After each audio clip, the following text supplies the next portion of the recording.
Muy bien, miren, como les comentaba, el día de hoy vamos a abordar el tema del reglamento de las condiciones generales de trabajo del personal de la Secretaría de Educación Pública. En este caso, pues estoy hablando precisamente de todas y todos quienes nos encontramos aquí en el grupo de estudio, independientemente de la función que desempeñemos. No, este reglamento no es únicamente para quienes laboramos en algún subsistema o en algún nivel de educación básica o no, es en general para todas las personas que trabajamos para la Secretaría de Educación Pública. Por eso algunos apartados de este reglamento muy probablemente les vayan a ser a ustedes como un tanto irrelevantes o hasta cierto punto como si no tuvieran esa importancia de acuerdo a la función que desempeñamos. Si ese fuera el caso, entonces lo único que tendríamos que hacer es acotarnos dependiendo de la función que tenemos y el lugar de trabajo en el que nos desempeñamos. Eso sería lo único que tendríamos que hacer. Es por ello que para esta presentación únicamente seleccionamos los aspectos que consideramos desde nuestro punto de vista que les pueden ser de utilidad. Desde luego la invitación está para que todos y todas revisen el documento completo porque estos son los documentos básicos, llamémosle así, que debemos conocer independientemente de la promoción vertical, horizontal o no, porque son elementos que nos van a ayudar para desempeñar nuestras funciones cotidianas y además para tener elementos para nuestra defensa en dado caso de que se quieran cometer alguna injusticia en cuestión laboral o algo por el estilo. Principalmente los vamos a revisar cuando los necesitamos, pero si ustedes que están aspirando a una función directiva o de supervisión, esto es lo que tienen que conocer sí o sí. Bueno, voy a iniciar con la presentación hablando de algunos de los capítulos. No van a ser todos, nada más aquellos que consideré que son relevantes para este fin, que es la promoción vertical. Y desde luego voy a hacer algunos comentarios en torno a algunos ejemplos o casos que han ocurrido y que pudiera compartir desde la experiencia que he tenido o de algunas situaciones que me han platicado, que desde luego están fundamentadas en este reglamento, que no es nuevo, ya tiene bastantes años, pero es el que sigue vigente, no hay ningún otro que lo haya sustituido. Existen otros protocolos y acuerdos, pero hasta ahorita no hay ninguno que esté por encima de estas disposiciones. Bueno, en el capítulo primero, en el capítulo 1, se habla de las disposiciones preliminares. Y en estas disposiciones preliminares tenemos la primera y una de las más importantes que indica que este documento es de observancia obligatoria y además de observancia nacional también. Esto significa que todas aquellas personas que nos desempeñamos dentro del ámbito de la Secretaría de Educación Pública tenemos que atender todas estas indicaciones, todas estas responsabilidades y desde luego también todos los derechos que aquí están contenidos. Ahora, ¿cuáles son estos derechos y obligaciones? Lo vamos a ver un poquito más adelante. Este reglamento también contempla que los asuntos de interés colectivo se tratarán con el sindicato. Y aquí estoy hablando de las personas quienes estamos agremiadas a un sindicato, que en este caso es el Sindicato Nacional de Trabajadores de la Educación. Para las personas que no están sindicalizadas, que están contratadas, ya sea son empleados o empleadas de confianza o tienen algún otro régimen de contratación, entonces las disposiciones que tienen que ver con estas negociaciones colectivas son diferentes y en algunos casos no aplican. Entonces, por eso es que, por citar un ejemplo, los pliegos petitorios que se realizan de manera anual se hacen a nombre de todos y todas quienes estamos en el Sindicato Nacional de Trabajadores de la Educación y por eso es que se hace un pliego nacional. A partir de esas demandas que se recogen de cada uno de los estados es que se conforma el pliego petitorio y posteriormente ya nos anuncian la respuesta que se da a este pliego petitorio. Ahorita estamos más o menos en fechas de que ya se vaya a dar a conocer o que se esté negociando este asunto, ¿de acuerdo? Eso es en relación a este punto que habla de los intereses colectivos. En algunas ocasiones, por eso muchos trámites tenemos que ir al sindicato para que nos puedan beneficiar con determinadas prestaciones, porque son negociaciones que se hacen, insisto, a nivel colectivo, no en lo individual. Ahora, en el capítulo número 2 habla de los trabajadores de base y los trabajadores de confianza. En este caso me voy a referir a los trabajadores de base. Cuando ustedes han escuchado hablar seguramente de los interinatos que se cubren cuando algún docente o alguna docente se tiene que ausentar del centro de trabajo por un periodo más o menos extenso, hablamos de meses, regularmente se oferta ese interinato ya sea para la lista de prelación o para alguna persona que tenga el perfil académico para poder cubrir ese lugar. Pero ustedes se habrán percatado de que en todos los casos ninguno de esos interinatos excede los 6 meses. Cuando mucho llega a los 6 meses. ¿Por qué ocurre esto? Bueno, porque el reglamento y la ley general del trabajo nos dice que si un trabajador desempeña sus funciones más de 6 meses, entonces ya adquiere más derechos que los que pudiera tener antes de esos 6 meses. Es decir, ya tendrían que asignarle una plaza base. Por eso es que en este apartado dice que ningún trabajador adquirirá el carácter de empleado de base, sino hasta que transcurran 6 meses con nombramiento definitivo. Esto quiere decir que actualmente ya se regresó a esta situación. Con la ley del servicio profesional docente, ustedes recordarán que se hacía una evaluación, les daban interinatos y a los 2 años tenían que volverse a evaluar para poder refrendar esta plaza que aún no adquirían, ¿verdad? Pero que la función ya la tenían. Y en dado caso de que no superaran esta evaluación, entonces se les retiraban los derechos y se les retiraba la plaza. Entonces, ahora ya en este año 2023, al menos aquí en el estado de Chihuahua, me parece que en todos los demás lados, todas las demás entidades, ya volvimos a ese esquema. Una vez que las y los aspirantes a una plaza aprueban el examen, aprueban todo el proceso, les asignan una clave presupuestal y pasados los 6 meses, entonces ya están en posibilidades de que se les basifique esta clave, siempre y cuando la plaza que elijan sea definitiva. Si desde el principio les dicen que es temporal, entonces no hay posibilidades de basificación. Muy bien. Esto aplica en todas las claves que no tengan titular y que sean código 95, es decir, interinatos indefinidos. Para el capítulo número 3, que habla precisamente de los nombramientos y promociones, pues hay ciertos requisitos que nos establece este reglamento. Primero, dice que debemos de gozar de buena reputación y no haber sido condenados por delitos graves. Seguramente ustedes cuando ingresaron al servicio recordarán que para poder afiliarse les pidieron una carta de no antecedentes penales. Todavía está vigente esta cuestión y la razón del por qué se las piden es precisamente esta, porque está reglamentado en este reglamento, valga la redundancia, que toda persona que aspire a una plaza, no nada más como docente, sino en cualquier otro ámbito de la Secretaría de Educación Pública, necesariamente debe contar con este requisito, que quiere decir una buena reputación y no haber sido condenado por delitos graves. Y eso se demuestra precisamente con la carta de no antecedentes penales. En el caso del nombramiento que queda sin efectos si el trabajador no se presenta a los 5 días de haber sido notificado legalmente, aquí hay varios usos y costumbres que de repente se han vuelto leyes específicamente, leyes de palabra, digámoslo así. Porque el reglamento es muy claro. Una vez que te asignan tu plaza, una vez que te asignan tu nombramiento de manera legal, tienes 5 días para presentarte a tu centro de trabajo, independientemente de cuál sea. Pero ahí hay otro apartado que dice que tienes 5 días si es que este centro de trabajo está en la localidad donde vives, en el municipio donde vives. Pero si este centro de trabajo que se te asigna está fuera del municipio o lejos del lugar donde vives, es decir, que te lleve algunas horas trasladarte o te tengas que cambiar de domicilio, entonces te dan hasta 10 días para poder llegar. Insisto, es muy raro que alguien se tome tantos días para poder presentarse. Regularmente cuando nos asignan nuestra plaza, ya sea inicial o ya sea una promoción, lo que queremos es llegar y conocer el lugar donde vamos a trabajar.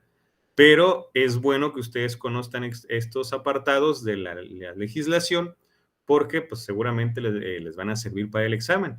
Y pues bueno, no estamos diciendo, no estoy diciendo que ustedes una vez que sean directivos, se van a poner en el plan de que pues tiene que llegar en tantos días, en 3 como se acostumbra, sino que más bien lo importante es que ustedes conozcan cómo está reglamentado esta cuestión de la presentación.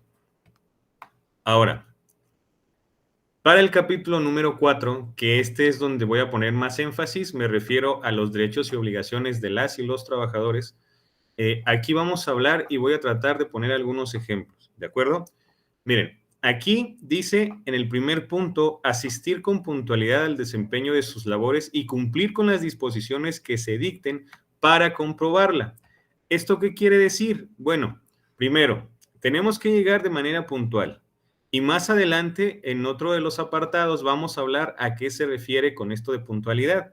Porque hay personas, compañeros, compañeras que comentan, bueno, es que puntualidad para mí es llegar 20 minutos antes de las 8 de la mañana, si es que ese fuera mi horario. Otras personas dicen, es que para mí llegar puntual es llegar a las 8 de la mañana porque esa es mi hora de entrada. Más allá de las interpretaciones y de las opiniones, ahorita vamos a revisar un apartado donde nos especifica cuál está considerada como una acción, una llegada tardía al centro de trabajo. Ahora, ¿qué significa esto de cumplir con las disposiciones que se dicten para comprobarla? Pues básicamente quiere decir que en cuanto lleguemos a nuestro centro de trabajo, al menos en las primarias, tenemos que firmar el libro de entradas y salidas. Hay algunas otras instituciones, incluso servicios educativos, por ejemplo, que ya no tienen libro de entrada y salidas, hasta donde yo tengo de conocimiento. Tienen checadores con huella digital. En algunos otros casos tienen checadores con tarjeta. Hay instituciones que siguen teniendo los libros de entradas y salidas, que básicamente pues son todas las de preescolar, primaria y secundaria, me parece. ¿Sí? De esa manera lo comprobamos. A partir del pase de lista que se hace, de la firma que nosotros ponemos en el libro de entradas y salidas o con la huella digital, dependiendo del lugar donde nos desempeñemos. Dice aquí también que en caso de enfermedad se tiene que dar aviso dentro de la hora siguiente a la reglamentaria de su entrada de labores. Es decir, si un día yo amanezco enfermo o ya traía síntomas y resulta que no voy a presentarme a la escuela, yo tengo la obligación de hablar a mi autoridad inmediata superior, que en este caso, si son docentes, sería el directivo. Si son directivos, que va a ser el caso de ustedes, tienen que avisar a la supervisión, al supervisor o supervisora. Aquí no aplica el supuesto que a veces tienen algunos compañeros y compañeras de que tiene que ser la autoridad quien se comunique conmigo para que me pregunte por qué no asistí. Eso no es así. Y no se trata de una cuestión de si quiero o no quiero. Se trata de que el reglamento así lo establece. Si nosotros somos quienes nos vamos a ausentar, tenemos la responsabilidad de hacerlo saber a la autoridad inmediata superior. Ahora, en ese sentido, también tenemos que considerar, compañeras y compañeros, que cuando se trata de alguna cita médica o que faltamos, me refiero, si vamos al ISSSTE, por ejemplo, y resulta que no vamos a asistir en todo el día completo y nos presentamos al siguiente día ya con nuestro justificante, no tenemos que esperar, de hecho no debemos esperar a que nuestra autoridad inmediata superior vaya con nosotros y nos diga, oye, es que necesito que me entregues tu justificante para no ponerte falta ahí en el libro de entradas y salidas. No, porque el reglamento también nos dice que tenemos la obligación de presentar el justificante a más tardar 24 horas después de nuestra inasistencia, sea por enfermedad o sea por alguna otra situación que nos hayamos ausentado. Desde luego, el justificante que es válido para nuestras inasistencias, pues básicamente es el del ISSSTE. No aplican los de, no sé, clínicas particulares o algunas otras instancias que no sea el ISSSTE. Por eso es que a veces ocurre que aunque ustedes se atiendan en un médico particular o en alguna clínica particular, de todos modos, para que se les justifique la falta de manera legal, tienen que ir a canjearla, esta receta o el justificante que les hayan dado en lo particular, tienen que ir a canjearla al ISSSTE.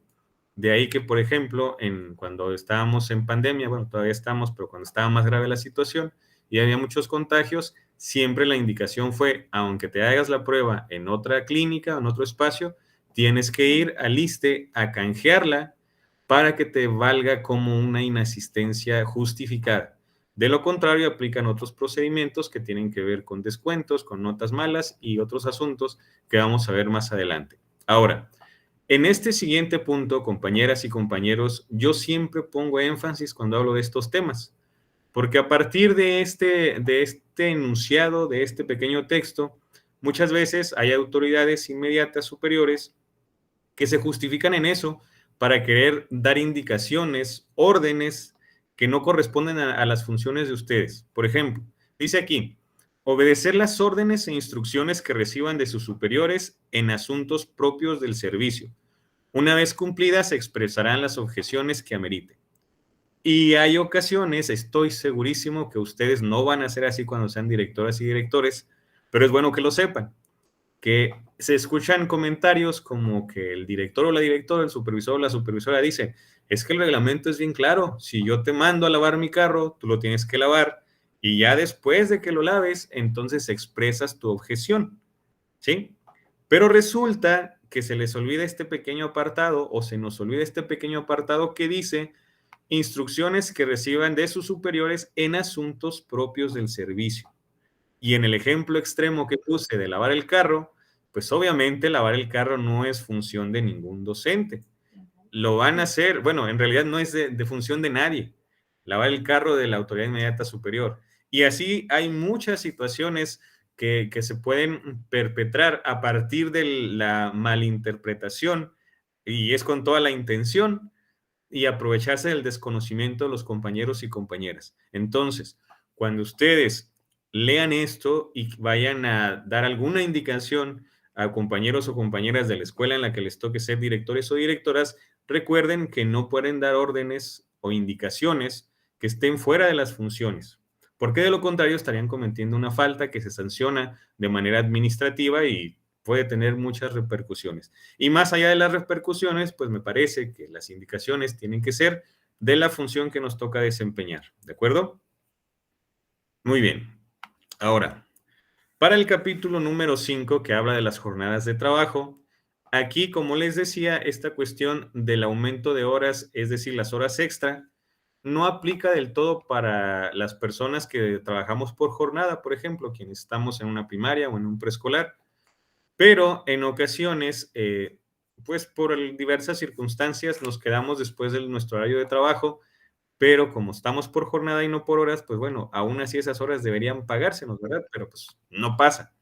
Pero es importante que sepan que hay otros actores dentro del sistema educativo que sí tienen permitido esta cuestión de las horas extra y se les tienen que pagar con un salario doble, ¿sí? Ahora, aquí hay otro punto que casi siempre resulta muy controversial. Y es bueno que lo sepan porque, insisto, cuando ustedes estén al frente de una escuela, se van a encontrar con situaciones que pues, no habían percibido desde la función docente. Una de ellas es la constante a veces lucha que existe o conflicto con el caso de los compañeros y compañeras intendentes, conserjes. Y si es que tuvieran veladores, también esa es la situación. Porque aquí nos dice que las horas extra para el personal de la Secretaría de Educación Pública se pagan doble, excepto para el caso de los conserjes, que en este caso son los que conocemos también como intendentes dentro de las escuelas. Si a ellos se les cita en algún horario que no sea el horario de clases o que sea en fin de semana, ellos tienen que asistir y no se les van a pagar horas extra, porque el reglamento así lo dice.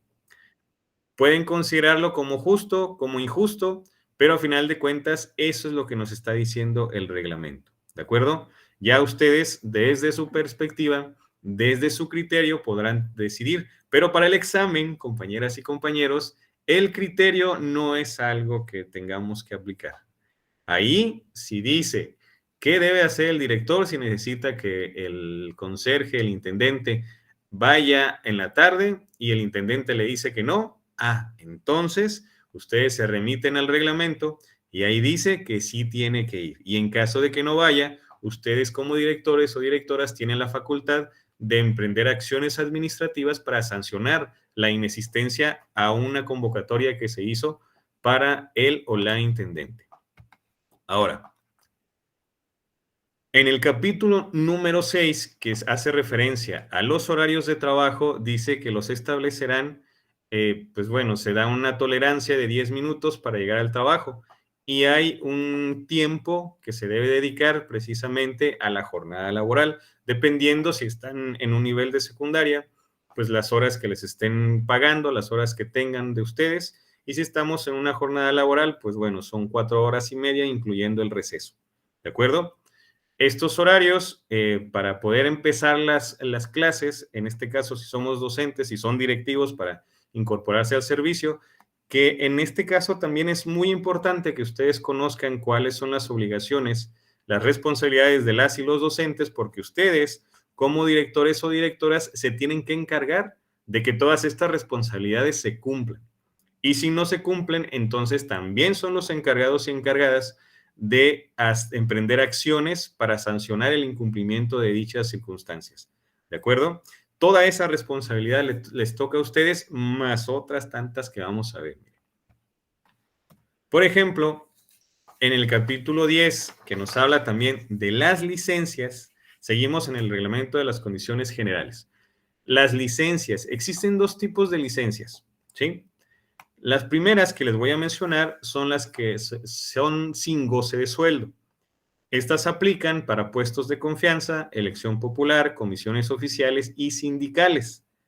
En este caso, regularmente este tipo de licencias, que son por elección popular o comisiones oficiales y sindicales, pues aplican en el sentido de que les separan de sus funciones, ya sea docentes o directivas, o de sus funciones en una escuela, porque a lo mejor se postularon para para una sindicatura, para una presidencia municipal, y ganaron, y entonces les toman protesta como funcionarios públicos, funcionarias públicas, y les dan esta licencia, que es por elección popular. Existe otra licencia también que está dentro de estas, que se llama por pasar a otro empleo, que también esa es sin goce de sueldo. Esta licencia por pasar a otro empleo aplica cuando ustedes, valga la redundancia, adquieren otro empleo dentro del sector público y que es incompatible con el horario que desempeñan. Por ejemplo, si ustedes son directivos de primaria, turno matutino, y resulta que les ofertan, se me ocurre, horas en alguna institución pública de nivel superior, en el mismo horario, pues entonces ustedes tendrían que pedir ese permiso por pasar a otro empleo y se van a cubrir esas horas en el nivel superior. Sin embargo, hay que tener presentes varias cosas. Primero, les van a pagar, obviamente, lo que estén trabajando en el nivel superior, ¿sí? Pero no les van a pagar ya la licencia que pidieron, es decir, su puesto directivo. Ni tampoco si fueran docentes no les pagan eso. Pero tampoco pierden la plaza que tienen como directivos o docentes en nivel básico.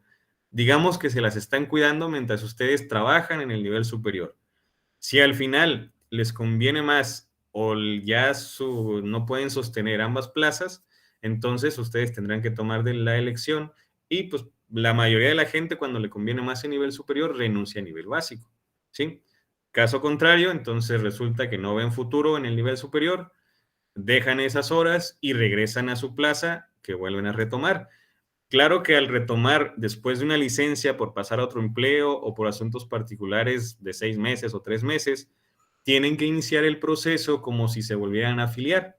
De lo contrario, entonces no les van a pagar en mucho tiempo y muy probablemente también incurren en una falta que les haga perder la plaza. Por eso es tan importante que en cuanto se reintegren de una licencia de este tipo, realicen la reanudación de labores, que les van a pedir todos los documentos y a partir de eso entonces, pues ya ustedes se reintegran. Regularmente, pues, por los trámites que hay siempre son 2 o 3 quincenas que tardan para pagarles.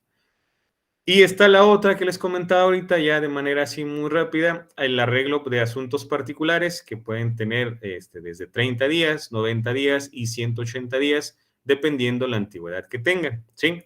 Ahí en el acuerdo ustedes pueden revisar, en el reglamento, perdón, pueden ustedes revisar de manera detallada cuántos años de servicio cumplidos deben de tener para contar con alguno de estos permisos, ¿sí? Ahora, de las licencias con goce de sueldo, la primera es la que se da por enfermedades no profesionales, que en este caso pues son las que conocemos como incapacidades. Aquí se me fue esta cuestión de los asuntos particulares, ese se repitió ahí, disculpen, es una fe de ratas. Ese va en el otro lado que es sin goce de sueldo. Y luego en la parte de abajo tenemos que son las licencias por cualquier otro motivo hasta por 3 días en 3 ocasiones distintas separadas al menos por un mes dentro de cada año. Y aquí, estos son los que conocemos comúnmente como permisos económicos, ¿sí? Insisto que son hasta por 3 días, es decir, que ustedes pueden pedir un día, 2 días o 3 días, los que ustedes quieran. Pero si piden un día, se gastaron su primer permiso económico. Si piden 3 días, se siguen gastando su primer permiso económico. No importa si piden 1, 2 o 3, se cuenta como un permiso económico. ¿De acuerdo? Y aquí hay otro asunto muy importante. Casi siempre hay controversia entre si los permisos económicos se cuentan por ciclo escolar o por año. Y aquí en el reglamento al menos está muy claro donde especifica que los permisos económicos, en este caso las licencias hasta por 3 días, que son los permisos económicos, deben estar separadas al menos por un mes y dentro de cada año, no dice dentro de cada ciclo escolar. Es decir, que se cuentan de enero a diciembre, de acuerdo con el reglamento. Ok, aquí también es importante tomar en cuenta ciertas circunstancias. Para que se dé un permiso económico, todo esto se tiene que vincular con los derechos de niñas, niños y adolescentes y desde luego con interés superior de la niñez, ¿sí? Porque si bien es cierto, en una escuela que sea de 12 docentes, por ejemplo, se me ocurre, hay 3 docentes que quieren pedir permiso económico en la misma fecha, pero resulta que nada más hay directivo y un subdirector. Entonces, ¿de qué manera el director y el subdirector pueden cubrir 3 grupos y darles una educación de excelencia, como dice el artículo 3º? Aquí es donde entra esta controversia entre los derechos laborales que tenemos las y los docentes, las y los trabajadores de la SEP, y el interés superior de la niñez y el derecho a la educación. Estos permisos se otorgan siempre y cuando haya las circunstancias adecuadas y sin que se vulnere precisamente el derecho a la educación de niñas, niños y adolescentes. Eso debe estar primero, porque dicho sea de paso, si hay alguna ausencia de algún docente, los niños no se retiran, no los pueden regresar a su casa. Lo que se tiene que hacer es que, más adelante vamos a ver el punto específico, el director o directora se tiene que encargar y buscar la manera de que ese grupo sea atendido. Casi siempre es cubriendo el grupo. Bueno, hasta aquí lo voy a dejar en este punto. Vamos a pasar con el capítulo número 14. Como se pueden dar cuenta, me salté varios que no necesariamente tienen que ver con esta labor docente o que nos van a servir para el examen. En este caso vamos a hablar de las infracciones y las recompensas, ¿sí? Hablamos de las infracciones que son extrañamientos y amonestaciones verbales y escritas, notas malas en la hoja de servicio, pérdida de derecho para percibir sueldos, suspensión de empleo, cargo o comisión y cese de los efectos del nombramiento, ¿sí? Dentro del reglamento especifica cuáles son las responsabilidades de las y los docentes y también del personal directivo. ¿En qué momento entra un extrañamiento, amonestación verbal o escrita? Bueno, pues entra en el momento en el que yo incumplo alguna de estas responsabilidades. Por ejemplo, si el reglamento dice que yo tengo que asistir de manera puntual, pero yo llego a las 8:20 todos los días, o al menos esa es mi costumbre, pues ahí entra precisamente esta cuestión de que pueden elaborarme un extrañamiento, una amonestación o verbal o escrita, ¿sí? Hay un procedimiento, desde luego, ahí en el reglamento se especifica, pero a final de cuentas lo relevante en este caso que les va a servir a ustedes para el examen es esta parte, de que existen los extrañamientos, las amonestaciones verbales y escritas. Por eso en ocasiones, cuando algún docente, algún directivo incurre en alguna falta a sus responsabilidades, entonces se le cita, se le convoca, se le lee el documento que le están extendiendo, que en este caso puede ser un extrañamiento. La acumulación de extrañamientos o amonestaciones verbales y escritas nos lleva a una nota mala en la hoja de servicio, y si es muy recurrente, o sea, que muchas veces y ya van más notas malas, entonces también puede generar el pérdida de derechos a percibir sueldos, que en este caso casi siempre es por inasistencias, ¿sí? La suspensión del empleo también puede ser una sanción y el cese de los efectos del nombramiento. Ahora, en este apartado, que precisamente es sobre la puntualidad, que es lo que les comentaba hace un momento, que vamos a detallar un poco, pues bueno, Las percepciones que tengan ustedes o que tenga yo, o las opiniones respecto a qué es puntualidad y qué no es puntualidad, pues definitivamente quedan desfasadas a partir de lo que viene establecido en el reglamento. En este caso, estamos hablando de que después de las 8 de la mañana, que es nuestra hora de entrada, tenemos una tolerancia de 10 minutos, pero que no exceda 20 minutos para llegar al trabajo en un lapso de un mes, ¿sí? En este caso, bueno, si yo llego, se me ocurre 15 minutos después, es decir, que no excedo los 20, entonces, si tengo tres retardos de este tipo, amerita una nota mala, ¿de acuerdo? Luego, si llego entre 20 y 30 minutos de retardo, nota mala por cada uno, es decir, por cada vez que llegue a las 8:25, 8:26 o algo así, ¿de acuerdo? Si llego después de 30 minutos, ahí se me considera como una falta. Es decir, el director o la directora tienen la obligación de no permitirme la entrada porque ya es una falta después de 30 minutos, que en la realidad pues difícilmente va a pasar eso, ¿verdad? Porque casi siempre cuando un compañero o compañera o ustedes mismas se llegan 30 minutos después es porque algo les ocurrió y que a lo mejor no se puede justificar con un comprobante médico. Pero para el examen y desde el punto de vista del reglamento, si un docente o directivo llega 30 minutos después de su hora de entrada, es falta y ya no se le permite la entrada a la escuela. Y ahí entonces, ¿quién tendría que cubrir el grupo? Exactamente, el director o directora de la escuela. Luego, 5 notas malas por retardo ameritan la suspensión de un día de sueldo. ¿Qué es lo que ocurre? Pues que en muchas escuelas, yo quisiera pensar que de otros países, resulta que llegan tarde, es decir, después de 10 minutos, a las 8:15, por ejemplo, si es que su horario es a las 8, ya es una costumbre. Y entonces ahí estamos vulnerando muchos derechos desde el punto de vista reglamentario. Primero, no hay una educación de excelencia porque no se inicia a tiempo. No estamos cumpliendo con la normalidad mínima, estamos restándole al derecho a la educación de niños y niñas y además estamos faltando a este reglamento que nos dice que debemos de cumplir nuestra labor y asistir de manera puntual a nuestro centro de trabajo. ¿De acuerdo? Insisto, esto es desde el punto de vista de la reglamentación.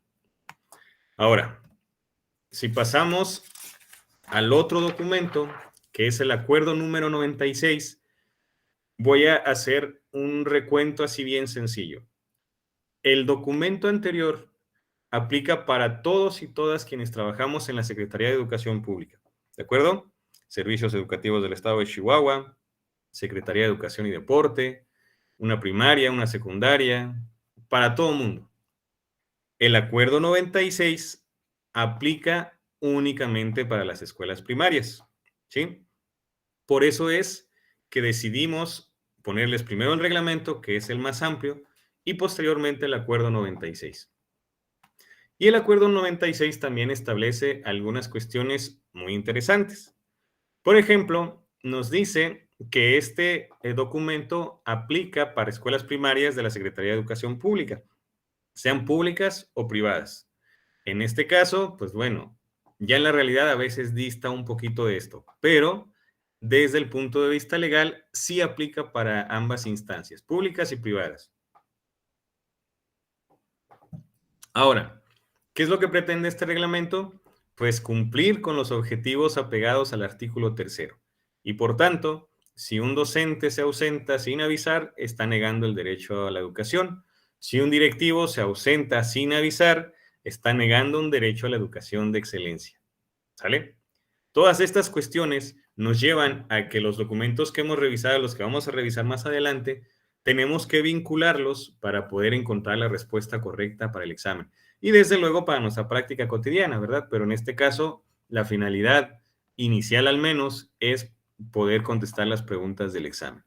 Ahora, otra de las disposiciones generales de este acuerdo 96 es aplicar el plan y programas de la SEP. Y aquí entraría esta cuestión de, es que ¿dónde dice que yo tengo que trabajar el programa?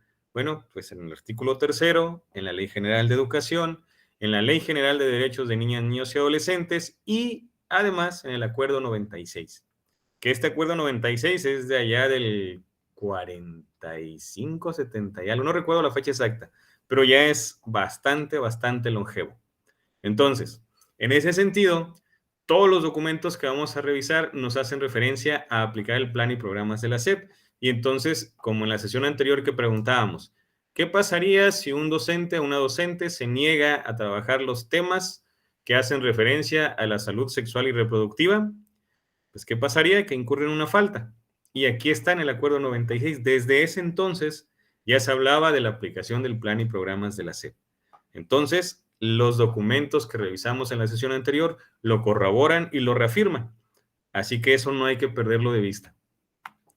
Ahora, desde esta perspectiva, el acuerdo 96 hace una clasificación de escuelas y nos dice que se distinguen básicamente por su ubicación, que en este caso son urbanas y rurales, y también por por su organización, que ahí se distinguen por ser completas, incompletas y además por ser unitarias, ¿sí? Y me parece que en la cuestión de su ubicación, es decir, urbanas y rurales, pues no hay mucho que comentar. Más bien ahí lo que tendríamos que identificar, pues es las características que tienen. Y en ese entonces del Acuerdo 96 se decía que las poblaciones mayores de 2.500 habitantes estaban consideradas como urbanas y las menores a 2.500 habitantes como rurales. Luego nos dice que por su organización se caracterizan por completas, que es donde se imparten clases a los 6 grados de educación primaria, ¿sí? Esto quiere decir que a veces pudiéramos pensar que en una escuela que hay 8 grupos, pero que atienden grados de primero a quinto, esa pudiera ser una completa, pero en realidad no es así. Sigue siendo una escuela de organización incompleta. Para que sea una escuela de organización completa, tiene que ser los 6 grados, que se atiendan los 6 grados. Al ser una de organización incompleta, entonces ahí hablamos de que las escuelas, independientemente del número de grupos con los que cuentan, no imparten los 6 grados, es decir, que tienen de primero a tercero, primero, cuarto y sexto, etcétera. Y en el caso de las unitarias, pues son aquellas que tienen únicamente un solo docente, una sola docente, independientemente del grado o del número de grados o grupos que atiendan. En el caso de las rurales unitarias, pues ahí hablaríamos que atienden escuelas en las que uno o dos maestros atienden los 6 grados de educación primaria, que bueno, ya eso pues regularmente casi no aparece en el examen, pero es un dato que es importante que ustedes tengan para esta cuestión del conocimiento. Ahora, por la permanencia de los alumnos en el plantel, ahí hablamos de escuelas internas, es decir, aquellas donde las y los estudiantes permanecen no nada más la jornada de clases, sino que ahí se quedan, ¿sí? Ahí se quedan todo el tiempo, y los que conocemos comúnmente como los internados. Las medio internas son las que los alumnos permanecen en el plantel, además de las horas de clase, el necesario para que se proporcionen algunos alimentos, ¿sí? Y las externas son aquellas en las que los y las estudiantes únicamente asisten a clases y después se retiran a sus casas. Después tenemos a las escuelas por el alumnado al que presten sus servicios. Están las escuelas comunes, que estas escuelas están dedicadas a la atención de alumnos típicos. En este caso, pues bueno, aquí voy a dar un poco mi opinión porque la terminología que se usaba en ese entonces ahorita a lo mejor ya no está vigente, ¿sí? Tendríamos que adaptar este lenguaje y traducirlo a los términos que están vigentes de acuerdo a la evolución que ha tenido el sistema educativo. Ahora, de igual manera, a especiales, que es lo que les comentaba de los términos, que son escuelas dedicadas a alumnos atípicos. Insisto, ahí hay un punto de crítica a este reglamento. Bueno, hay muchos, pero este es uno de ellos. De igual manera, a bilingües y biculturales, que pues bueno, su nombre lo dice, que imparten educación a los diferentes núcleos étnicos que existen en el país.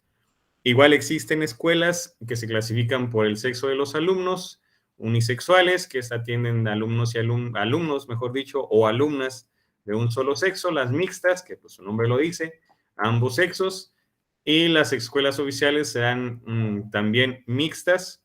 Por su dependencia económica, también se clasifican por federales y federalizadas. Y aquí, pues bueno, este es un dato curioso que en algunas ocasiones en el registro para los procesos específicamente nos preguntaban que si nuestra escuela de donde trabajamos es federal o federalizada y se generaba ahí controversia. Pues bueno, federal son las escuelas cuyo sostenimiento y control técnico están a cargo de la Secretaría de Educación Pública, es decir, que de allá mandan el recurso, que pues bueno, en este caso es una de las escuelas donde yo trabajo, por ejemplo, son federales. Y las federalizadas son las que el control técnico y administrativo y el sostenimiento es a partir de convenios suscritos entre la Secretaría de Educación Pública y las entidades federativas, que en este caso pudiéramos decir que estas son las escuelas estatales. Ahora, las coordinadas nos hablan de escuelas cuyo control técnico y administrativo está a cargo de la SEP y pues son sostenidas por las entidades federativas. Y hay otro tipo de escuelas que todavía existen, además, son las escuelas artículo 123. En este caso, el control técnico y administrativo está a cargo de la SEP, su sostenimiento, pero en este caso, esta es la diferencia con las anteriores, el sostenimiento corresponde a las empresas públicas y privadas, y pues bueno, ustedes conocerán seguramente algunas de ellas. Y bueno, las otras, en este último caso, son las que son por cooperación y que se denominan como clave C, que en este caso están a cargo de la SEP y su administración y sostenimiento corresponde a personas físicas, morales, de carácter privado. ¿Han escuchado hablar ustedes, por ejemplo, de las preparatorias por cooperación, de las primarias por cooperación, de las secundarias por cooperación? Bueno, esta es la razón. Y por último, por su turno de trabajo, pues matutinas, vespertinas y nocturnas. Me parece que ahí no hay mucho que mencionar, está bastante clara la situación. Ahora, vamos a la parte de los directores. ¿Qué se dice de los directores y directoras en el Acuerdo 96? Primero, que deben de ser designados y autorizados por la SEP. 1. 2. Que el director será suplido en caso de ausencia por el profesor o profesora de mayor antigüedad en la escuela y que atiende el grado más alto. Aquí quitamos el mito de que lo atiende quien esté de guardia. No, el Acuerdo 96 nos dice una situación diferente. Además, que debe representar técnica y administrativamente a la escuela. Es decir, todo lo que pasa en la escuela recae en la responsabilidad del director o directora. No se vale decir, es que yo no sabía, es que yo no estaba al tanto, porque su responsabilidad es saberlo todo. Todo lo que ocurre en la escuela. ¿De acuerdo? Luego, estudiar y resolver los problemas pedagógicos y administrativos que se presenten en la escuela, así como plantear ante las autoridades correspondientes aquellos que no sean de su competencia. Un ejemplo de estos son los maltratos infantiles, los golpes que ocurren, la atención psicológica, todo eso no se puede atender en la escuela porque no somos especialistas, entonces se turna a las instancias correspondientes, ¿sí? Por eso se hacen las denuncias, los avisos, se gestionan pláticas y todo eso. También proporcionar información que a través de las autoridades competentes le requiera a la Secretaría de Educación Pública en el tiempo en que esta señale. Por ejemplo, a veces decimos, es que cómo piden cosas, cómo piden que la talla y el peso y que cuántos docentes son, si ya saben, hombre, si ya tienen todo allá. Y sí, sí tienen todo allá, pero de acuerdo con este documento, es obligación del director o directora dar toda esa información. ¿De acuerdo? Ahora, ¿ustedes pensaban que ya se habían acabado? Pues no, hay más. También le toca organizar y coordinar el desarrollo de las actividades de inscripción, reinscripción, registro, acreditación y certificación de estudios. Seguimos con las responsabilidades del director y directora.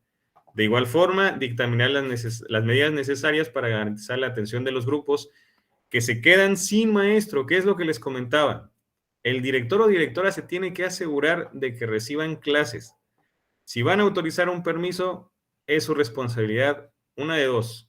Si hay subdirector, comisionar o indicar a su director o su directora que cubre el grupo, o en su defecto, ustedes cubrir el grupo, porque es su responsabilidad y no nadie se lo está inventando. Aquí dice, de igual forma, convocar a la integración en su caso del Consejo Técnico Consultivo, que ahorita ya es escolar, los primeros 15 días de inicio del año escolar y por eso es que tenemos una fase intensiva. Fíjense, desde entonces ya se sentaban las bases para esto. Abstenerse de abandonar sus labores del plantel. Este es un punto que también deben de tomar muy en cuenta para el examen, porque en la práctica cotidiana a veces pasan cosas y se tienen que ausentar de su escuela, desde luego, se entiende. Pero desde el punto de vista del documento, si ustedes se ausentan, tienen la responsabilidad, primero, de que esa ausencia sea para gestiones o para asuntos que tengan que ver con el aprendizaje de las y los estudiantes o la mejora de la escuela, que de todos modos se tiene que reflejar en el aprendizaje de las y los estudiantes. Eso por una parte. Y por otra parte, tienen la obligación, reglamentariamente hablando, de informar a su autoridad inmediata superior. ¿Sí? Por eso es que aquí, en este caso, está prohibido. Y está prohibido no nada más para directivos, sino también para docentes. Entonces, cuando dicen, oiga, direct, deme chance de ir por un burrito acá a la tienda, eso está prohibido. No se pueden ausentar de sus labores para asuntos particulares. Insisto, ya en la realidad, tal vez la cuestión sea diferente, pero en este caso, el acuerdo 96 nos dice que no se pueden ausentar. Ahora, para continuar con el capítulo 5, que esto también es importante que lo conozcan ustedes, en función de que a ustedes les va a tocar precisamente la cuestión de hacer que se cumplan todas estas reglamentaciones. Pues bueno, ¿qué le toca al personal docente? Primero, elaborar y presentar al director de la escuela el plan anual de trabajo. Y luego nos dicen los docentes, las docentes, es que para qué el plan, hombre, si ya lo tengo, con que yo sepa qué voy a hacer con eso. Pues no, el acuerdo 96 nos dice que el directivo tiene que saber. Luego, cumplir con las comisiones especiales que se le asigne la dirección del plantel. Y ahí entran las comisiones, por ejemplo, la cívico-valoral, que luego se ve acción social, y todas esas comisiones, el director o directora tiene la facultad de asignar estas comisiones. Y a veces decimos, maestro Joel, ¿qué le parece si usted agarra la comisión de esta? Y Joel va a decir, no, yo no quiero esa. Pues resulta que el director o directora no nada más tiene la facultad, sino la responsabilidad de asignar estas comisiones a través de un oficio de comisión precisamente. Y la o el docente no se puede negar, porque eso sí le corresponde a sus funciones. Ahora, también el docente tiene que elaborar y entregar al director la documentación de control escolar en los plazos estipulados para tal efecto. Ahí hablamos de los registros de asistencia y de todos esos documentos que es obligación. Por eso en las visitas formativas o en las revisiones solicitan que la lista de asistencia, por ejemplo, esté firmada y sellada por la dirección. ¿Sí? Por esa razón, porque aquí lo dice. Luego, los docentes también tienen que cubrir las guardias semanarias de horario extraordinario ajustándose a las disposiciones que normen las mismas. Es decir, aquí entran las guardias de los recesos, sí, aquí entran. Y luego dicen, es que no, en ningún lado dice que tenemos que hacer guardia. Pues resulta que sí, sí dice, y aquí dice. Y viene la otra parte, que el personal docente también le corresponde asistir puntualmente a la escuela, de acuerdo con los horarios vigentes, absteniéndose de abandonar sus labores durante el tiempo señalado, que es un poco de lo que les comentaba de las responsabilidades también del director o directora. Ahora, en el capítulo 7, aquí hablamos del personal administrativo. En este caso, no en todas las escuelas, en algunas sí tienen secretario o secretaria, pero casi en todas hay intendente, que en este caso entra eso precisamente, mantenimiento, aseo y vigilancia. ¿Qué tienen que hacer? Pues desempeñar las labores oficiales, ordinarias y extraordinarias que le asigne el director de la escuela conforme a su nombramiento y horario. Y ahí, si lo vinculamos con el otro reglamento, pues resulta que, pues bueno, podemos estar a favor o en contra, pero las y los intendentes, pues básicamente no tienen horario. Así lo tienen, pero si ustedes como directores o directoras los convocan, les convocan, tienen que asistir porque así lo dice el otro reglamento que se vincula con este.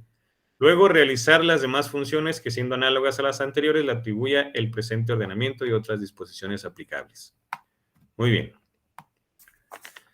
Para el capítulo 8, que nos habla del alumnado, pues básicamente gozar de los derechos y oportunidades para recibir educación. De igual manera, tiene que ser a partir de los planes y programas de estudio vigentes y propuestos o más bien asignados por la Secretaría de Educación Pública. ¿Por qué hay receso? Porque dice aquí que también deben de tener 30 minutos de descanso dentro del tiempo de labores. Y aquí hay otro punto en relación a las guardias. El receso es para las y los estudiantes. Aquí lo dice. Las y los docentes, pues no tenemos receso y por eso tenemos que hacer guardia. ¿De acuerdo? Ahora, Ya casi para terminar, en cuestión de disciplina, ¿qué menciona el Acuerdo 96? Pues dice que se debe de impulsar la participación activa de los alumnos en los aspectos funcionales del plantel, además de que se debe vigilar la regular y puntual asistencia del personal a sus labores, quien el directivo tiene que encargarse de eso. Comunicar por escrito las inasistencias, sean justificadas o no. Por eso es que cada mes se les pide, o ustedes, como directores, van a tener que entregar un reporte de inasistencias cada mes a la supervisión al sector y así sucesivamente hasta llegar a servicios educativos en este caso. Y ya sea que sean incapacidades, licencias o justificadas o no, se tiene que hacer. Y bueno, por último, ya en cuestión de la supervisión, pues no hay así funciones claras y específicas, al menos no en este acuerdo 96, que dice, pues básicamente, que la labor de supervisión pues, se tiene que realizar de conformidad con lo que establezcan las disposiciones dictadas por la SEP y hay una serie de documentos que ya hablan de funciones de la supervisión, pero en este documento no están. Y también dice que las autoridades de cada plantel prestarán la colaboración y apoyo necesario para que se lleven a cabo las funciones de supervisión. Es decir, si las funciones de supervisión en este caso son pedagógicas, de acompañamiento a las escuelas, la dirección debe fomentar y debe dar las facilidades, llamémosle así, para que estos acompañamientos y apoyos se lleven a cabo. Y pues bueno, esto es todo, compañeros y compañeras, en referencia a los dos documentos que tenemos preparados para ustedes el día de hoy.